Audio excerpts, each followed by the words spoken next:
अररिया में ये समझिए कि मेरे सामने जो बाकी 8 और उम्मीदवार हैं वो कहीं नहीं टिकने वाले हैं, क्योंकि मैं यहाँ जनता का काम करने आया हूँ और हमेशा जैसे युवाओं के लिए मैं लगातार काम करता हूँ।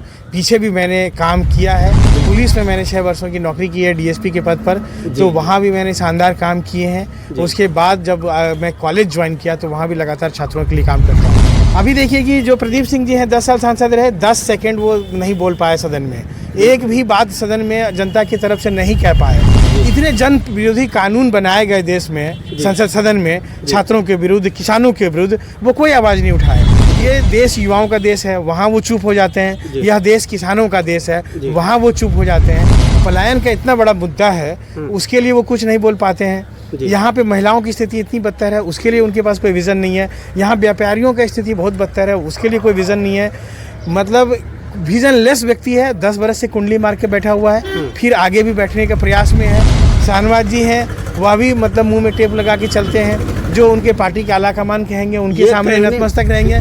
देखिए, अररिया की जनता एकदम मान चुकी है कि हमारे लिए सबसे अच्छा उम्मीदवार अखिलेश कुमार है। मैं आपके चैनल से जनता को यह एक आग्रह भी करता हूं कि अगर मुझसे कोई बेहतर उम्मीदवार आपकी नज़र में है, अगर उनका बेहतर इकबाल है, बेहतर हिस्ट्री है, बेहतर काम करने का विज़न है उनके पास में, और बेहतर वो एक मतलब अपनी बात को रखने में सक्षम है, और उनके अंदर ताकत है अररिया के आवाज़ को सदन में गूंजाने का, तो वो सामने आए, मैं उनका झंडा उठा लूँगा। इस बार अररिया में निर्दलीय सीट से उम्मीदवार से अखिलेश कुमार कैंची छाप, और इस बार किस तरह से काम कर पाएगी। जिस तरह पूर्णिया में आप सब ने देखा, अभी जो है कैंची छाप की जो है पूरी तरह से चर्चा परिचर्चा में है, और कहीं ना कहीं जो है कैंची छाप को जो है हर तरह से जो है हर मामले से जो उनको दबाने की प्रयास की गई, लेकिन जनता इतनी ही अभी हर तरह से हर मामले में हर बात को समझती है। उनको ये पता है हमें किसको चुनना है, किसको लाना है, भली बातें समझते। लेकिन आप सबको ये भी बात पता होगा,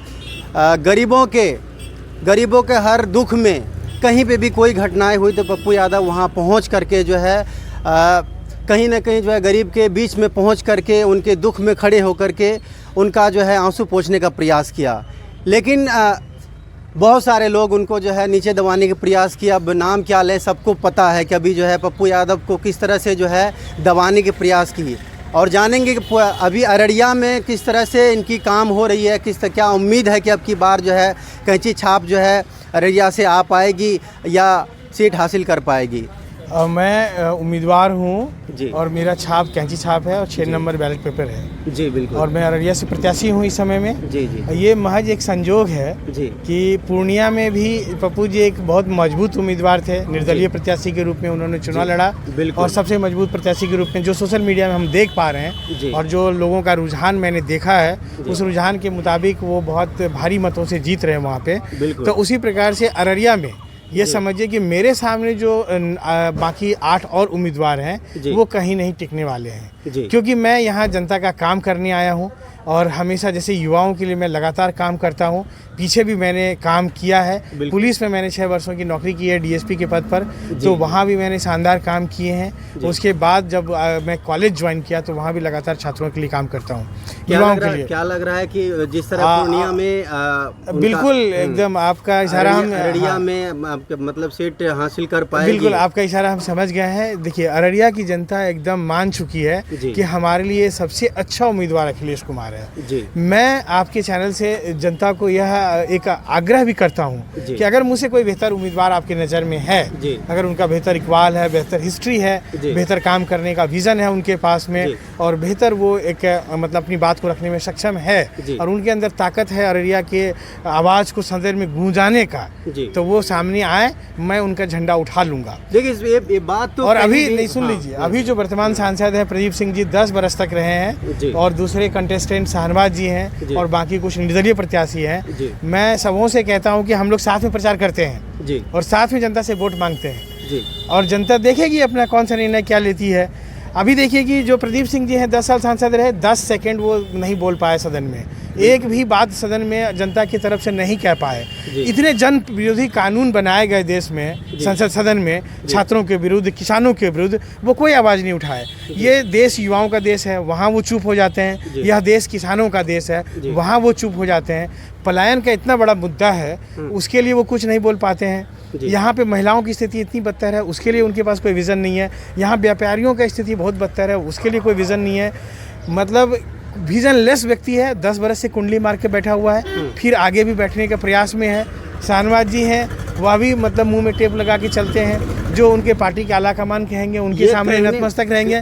तो ये इन दोनों को तो मेरी तरफ से एक आमंत्रण भी है और मेरा एक निवेदन भी है। मैं उन लोगों से आपके चैनल के माध्यम से निवेदन करता हूं कि मैं काम करने आया हूं, आप मेरा समर्थन कर दीजिए। और आप एक सिर्फ सांसद बनने आए हैं, दोनों में फ़र्क है। अपने अंतरात्मा से जाके आप पूछिएगा तो आपको मालूम चलेगा कि आप किस काम के लिए आए हैं। वो एक सांसद बनना चाहते हैं, उसके थ्रू प्रिविलेज पाना चाहते हैं, और प्रिविलेज पा करके और धन कमाना चाहते हैं और नाम कमाना चाहते हैं। हम यहाँ देने आए हैं अररिया की। मेरे पास अररिया की जनता के लिए विज़न है, मेरे पास अररिया की जनता के लिए रोड मैप है, मेरे पास अररिया की जनता का आवाज़ उठाने का ताकत है, और मेरे पास सब कुछ है जो मैं एक जनप्रतिनिधि के रूप में कर सकता हूँ। अब ये तय अररिया की जनता को करना है, यहाँ के युवाओं को करना है, और आप जैसे पत्रकारों को करना है। ये माइक पकड़ के ऐसी नहीं है कि मतलब जो है बहुत ऐसे लोग हैं कि कहीं ना कहीं दो तरफा बातें करते हैं। तो मेरा देखिए, मेरे नज़र में जो काम हुआ है पप्पू यादव की तरफ से, जो कुछ काम हुआ है वाकई काबिल तारीफ है। और देखिए जिस तरह वो समय देते हैं जनता के बीच में, चाहे 10 मिनट आधा घंटा जो भी समय देते हैं, उसके काम से हर बात से लोग खुश हैं। हम लोग इस बात से खुश हैं। समझ गए, सुनिए, हम लोग भी इस बात से खुश हैं। नहीं समझ लिए। देखिए कोविड के टाइम आया था, मैं अपने नंबर जारी किए थे इसी एरिया में, अररिया के न्यूज़पेपर में मेरे नंबर 10 बार जारी हुए। सोशल मीडिया पे मैंने 50 बार जारी किए। क्या उस समय प्रदीप सिंह जी जारी किए थे अपना नंबर? क्या उस समय में शाहनवाज जी किए थे? क्या उस समय में शत्रुघ्न मंडल जी जारी किए थे? नहीं किए थे। रिकॉर्ड नहीं है, मेरे पास रिकॉर्ड है। मैंने लाखों मजदूरों का मदद पहुंचाया उस समय में, ये मैंने काम किया हुआ है। आप जो बोलते हैं मतलब पप्पू जी का नाम लिए कि सब जगह पहुंच जाते हैं, मैं निर्माण करता हूं। 6 बजे शाम से फ़ोन लेके बैठता हूं और 9 बजे रात तक युवाओं को मैं सजेशन देता हूं, उसको मार्गदर्शन देता हूं और उसका करियर निर्माण करता हूं। हजारों हजार बच्चों का मैंने करियर संवारा है, ये मेरा काम किया हुआ है। बस ये है कि जैसे मान लीजिए कुछ चीज़ें सोशल मीडिया में बहुत दिख जाती हैं, हम लोग काम करते हैं, वो मान लीजिए उतना दिखाने का फोकस नहीं रहता है। अगर दिखाने का बात करें तो अनगिनत मैंने काम किए हैं, जो किसी भी मतलब मैं तो कहता हूँ ओपन चैलेंज में कि बिहार का कोई भी विधायक इंडिविजुअल लेवल पे वो काम ना किया होगा जितना मैंने किए हैं, और कोई भी सांसद इंडिविजुअल लेवल पे उतना काम ना किया होगा जितना मैंने किए हैं। सरकारी महकमे के थ्रू एक रोड बना दिए होंगे, हो सकता है, लेकिन व्यक्तिगत तौर पे जो एक पेन लेकर, पीड़ा लेकर के मैं काम किया है युवाओं के लिए, वो मतलब आप गिनेंगे तो गिनते रह जाएंगे, 2-3 दिन लग जाएगा। अखिलेश कुमार से जनता कहीं न कहीं एक उम्मीद लगाए बैठी होंगी कि मतलब जो है जिस तरह पप्पू जी का काम है, उस तरह से अखिलेश कुमार से भी एक उम्मीद होगी कि मेरे सुख दुख में जो है हर जगह, मेरे दुख में जो है हर वक्त आकर के वो खड़े होंगे। कोई भी ऐसी बातें होंगी तो वो आएंगे। देखिए जनता कहीं न कहीं आकर्षित होती है उनके बिल्कुल, दुख में जब पहुँचते हैं, तभी कहीं न कहीं लगता है कि मेरे लिए एक बेटा है, हमारे अररिया का बेटा, हमारे अररिया का भाई है। समझ गए। देखिए ये तो मैं आपके चैनल से मतलब निवेदन भी करता हूँ एक जनता को, और एक कमिटमेंट भी करता हूँ मैं। बहुत स्ट्रांग कमिटमेंट है मेरा, जो इसको वादा कहते हैं, कि मैं जब इतना बड़ा नौकरी छोड़ दिया, मैं पुलिस की नौकरी थी, यहाँ के लोगों के लिए एक साधारण पुलिस होता है तो बड़ी बात होती है। मैं डीएसपी की नौकरी था, अभी एसपी हो गए होते हम, उसके बाद कुछ दिन में एसपी हो गए होते। तो उस नौकरी को जब छोड़ दिए तो मेरे मन में एक आग है, एक ललक है कि यहाँ के लोगों के लिए मैं कुछ करूँ, तभी आए हैं। और अभी भी मैं पटना विश्वविद्यालय, जो बिहार का सर्वश्रेष्ठ विश्वविद्यालय है और सर्वश्रेष्ठ कॉलेज पटना साइंस कॉलेज में प्रोफेसर हूँ, तो वहाँ भी बहुत चैन का नींद हम सो सकते हैं। लेकिन यहाँ अगर हम धूप में घूम रहे हैं, और सतत मैं छुट्टी नहीं मनाता हूँ, आपको विश्वास होगा, कोई भी छुट्टी हम नहीं मनाते हैं। संडे होता है, गाड़ी उठाते हैं, कहीं ना कहीं युवाओं के बीच जाते हैं और युवाओं के लिए कुछ न कुछ काम कर रहे होते हैं। बिल्कुल। और मेरा मतलब पिछले 15-20 वर्षों से मैंने कोई छुट्टी नहीं मनाया है। अगर किसी को लगता होगा तो ये समझिए, इलेक्शन का टाइम अभी चल रहा है, जिस तरह फील्ड में अभी घूमते हुए अखिलेश जी नजर आ रहे हैं, क्या लग रहा है कि मतलब एकदम आता रहता हूँ मैं, उसके बाद भी नजर आएंगे? एकदम नजर आएंगे। और मैं अपने नंबर सोशल मीडिया पे जारी किया हूँ। मैं एक नौकरीशुदा आदमी हूँ। आप सप्ताह में 7 दिन खोजेंगे तो मैं नहीं मिल सकता, लेकिन फ़ोन में मैं 7 दिन मिलूंगा आपको। तो मैं नौकरी भी करता हूँ ना, सरकार का काम करते हैं, कॉलेज में पढ़ाते हैं हम, और वहाँ भी हमको डंडी नहीं मारते हैं। 10 बजे डॉट कॉलेज जाते हैं, 5 बजे वहाँ से निकलते हैं हम। ये मेरा मतलब अपना स्टाइल है काम करने का। तो जो जिस चीज़ के लिए मुझे सरकार वेतन देती है तो मैं बहुत ईमानदारी पूर्वक करता हूँ, वहाँ पे कोई कॉम्प्रोमाइज़ नहीं है मेरा। तो जब जनता मुझे चुन के भेजेगी तो मैं कॉलेज से मुक्त हो जाऊंगा 5 वर्षों के लिए, और फिर जनता के बीच रहेंगे। फिर तो आप जब खोजेंगे तब मैं हाजिर हो जाऊंगा। ये तो जनता को तय करना है। और दूसरी बात ये समझ लीजिए, ये लड़ाई मेरी नहीं है। मैं जितना लड़ना था लड़ लिया, तो वहाँ हम जीत गए। मुझे एक बड़ा पद छोड़ना था, छोड़ लिए, और मतलब संघर्ष के दौर में जाना था, चले आए। अब जनता को तय करना है। ये अगर मान लीजिए अररिया की मैं अगर मान लीजिए चुनाव नहीं जीतता हूँ तो जनता हारेगी यहाँ की, और पूरे देश के युवा हारेंगे। मैं कहता हूँ लोकतंत्र हारेगा, मैं नहीं हारने वाला। मैं जीत गया हूँ, ये समझिए, जीत गया हूँ, तभी आपके बीच में हूँ।